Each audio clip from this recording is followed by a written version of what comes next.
আসসালামু আলাইকুম। AI take বিডির পক্ষ থেকে আমি আরিফুল ইসলাম আছি আপনাদের সাথে।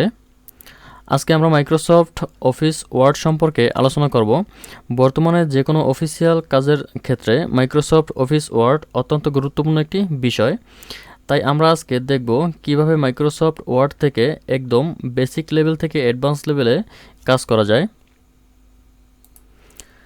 আমরা যদি মাইক্রোসফট ওয়ার্ডের বেসিক লেভেল থেকে একদম অ্যাডভান্স লেভেলে আসতে চাই তাহলে আমাদের পার্ট বাই পার্ট আলোচনা করতে হবে।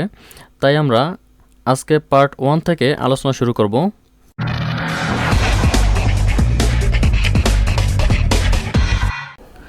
আমরা এখন মাইক্রোসফট অফিস ওয়ার্ড বা এমএস ওয়ার্ড ওপেন করব।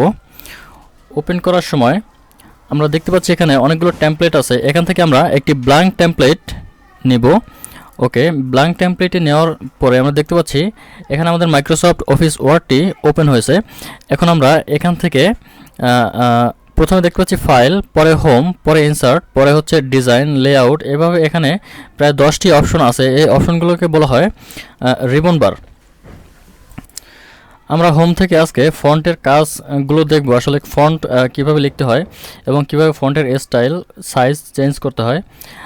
সেক্ষেত্রে আমাদের এখানে পেজে এখানে আমরা ডকুমেন্টে কিছু একটা লিখতে হবে আমাদের। ওকে, আমরা কিছু একটা লিখলাম। এখন আমরা এই লেখাটাকে মার্ক করব। মার্ক করে আমরা এখান থেকে ফন্টে আসার পর এখান থেকে আমরা ফন্টের স্টাইল চেঞ্জ করব। ওকে, এখানে বিভিন্ন ধরনের ফন্ট আছে, আপনি চাইলে এখানে এক্সট্রা ফন্ট অ্যাড করে নিতে পারেন। ওকে, দেখতে পাচ্ছেন এখানে ফন্টের বিভিন্ন ধরনের স্টাইল আছে, এখান থেকে ফন্ট চেঞ্জ করা হয়। আপনি এখান থেকে ফন্ট আবার মার্ক করার পরে আপনি এখান থেকে ফন্টের সাইজ কমাতে পারবেন, অর্থাৎ ফন্টের যে সাইজ এখান থেকে সাইজটি এখান থেকে কমাতে পারবেন, বাড়াতে পারবেন। আপনার যেভাবে ইচ্ছা সেভাবে আপনি ফন্টের সাইজ নিয়ে কাজ করতে পারবেন। তো এখন আমরা ফন্ট একটু মোটা করব। মোটা করার জন্য আমাদের এখান থেকে কন্ট্রোল বি, অথবা এই যে ফন্টের এখানে দেখতে পাচ্ছি বি একটি অপশন আছে এবং ইউ হচ্ছে আন্ডারলাইন করা হয়। এবং আমরা যদি একটু লেখাটিকে একটু মোটা করতে চাই এখন, তাহলে সেক্ষেত্রে আমাদের কন্ট্রোল বি প্রেস করতে হবে। দেখতে পাচ্ছেন ফন্টটি কিন্তু একটু মোটা হয়েছে। কন্ট্রোল বি প্রেস করার সাথে সাথে ফন্টটি একটু মোটা হয়েছে। আবার আমরা কন্ট্রোল বি প্রেস করে দেখতে পাচ্ছেন এটি আবার আগের মতো হয়ে যাচ্ছে। তো এখান থেকে এখান থেকে আপনারা ফন্ট মোটা করতে পারেন বা আপনাদের যেভাবে ইচ্ছা ঠিক ওইভাবে ফন্টগুলো সাজাতে পারেন। তো আমরা এখন এখানে এই ফন্টটিকে আন্ডারলাইন করব। আন্ডারলাইন করার ক্ষেত্রে এখানে এই যে ইউটা আছে, এখানে ইউর নিচে থেকে আপনার যে কোনো ডিজাইনে আন্ডারলাইন করতে পারেন। এক্ষেত্রে আপনারা লেখাটিকে মার্ক করে এখানে কন্ট্রোল ইউ দিলে কিন্তু এটা আন্ডারলাইন হয়ে যাবে। অলরেডি আন্ডারলাইন হয়ে গেছে, দেখতে পাচ্ছেন। এখন আমরা যদি চাই যে ফন্টটাকে একটু স্টাইল করব বা এখানে স্টাইল যদি করতে চাই, তাহলে আমাদের দেখতে পাচ্ছেন বিভিন্ন ধরনের ফন্ট, এখানে স্টাইলিশ ফন্ট আছে, এখানে ফন্টের বিভিন্ন ধরনের স্টাইল আছে। আপনারা চাইলে এখানে থেকে স্টাইল অ্যাড করতে পারেন। তো এখান থেকে এই যে বিভিন্ন ধরনের স্টাইল অ্যাড করা। এখন আমরা এই লেখাটিকে যদি আমরা চাই যে আমাদের এই যতটুকু লেখা আছে আমরা এতটুকু কালার করব, তাহলে সেক্ষেত্রে আমাদের লেখাটিকে আবার মার্কিং করতে হবে। ওকে, পুরোটা মার্ক করে আমাদের এখানে এসে আমরা ফন্টের যে কালার অপশন আছে এখানে এসে আমরা বিভিন্ন ধরনের কালার এখান থেকে অ্যাড করতে পারি। শুধু ফন্ট যতটুকু আছে, লেখাটুকু যতটুকু আছে ঠিক অতটুকু জায়গায় যদি আমরা বিভিন্ন ধরনের কালার করতে চাই তাহলে আমরা কালার করতে পারি।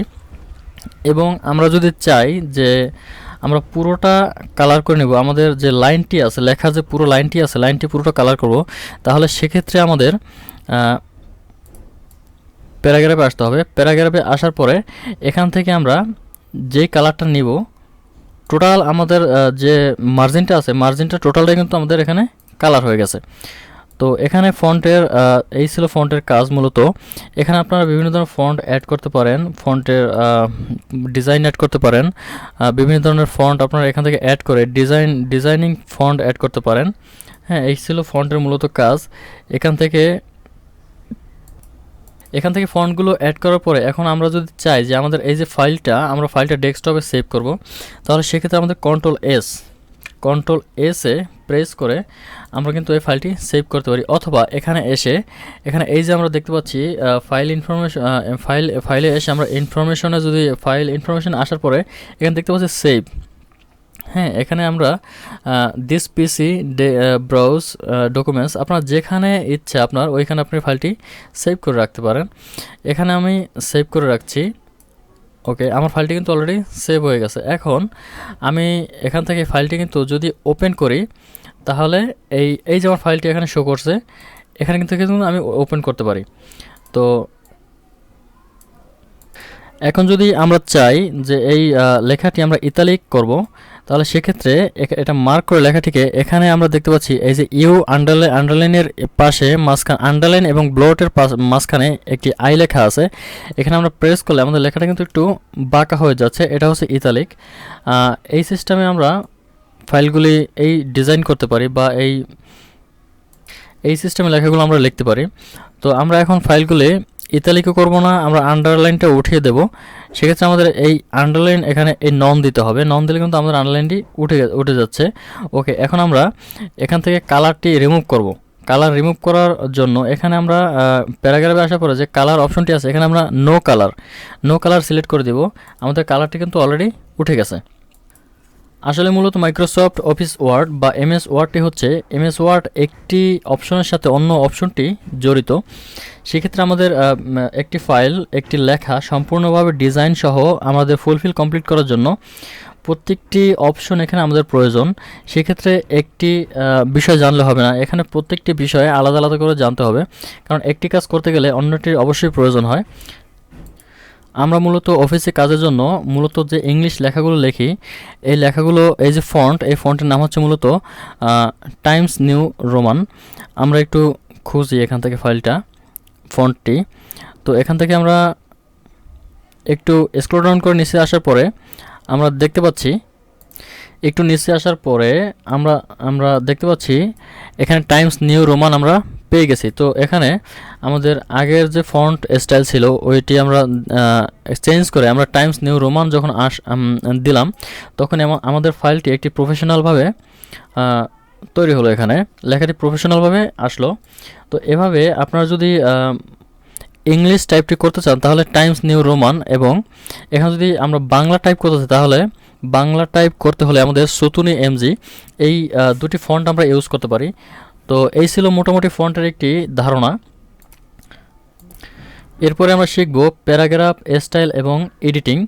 এখানে যদি আমরা প্যারাগ্রাফ এবং স্টাইল এডিটিংগুলো শিখি তাহলে আমাদের হোমের কাজ মোটামুটি একটি পর্যায়ে আসবে। মোটামুটি আমরা বেসিক লেভেলে যে আমাদের যেটি প্রয়োজন সেটি আমরা শিখতে পারবো।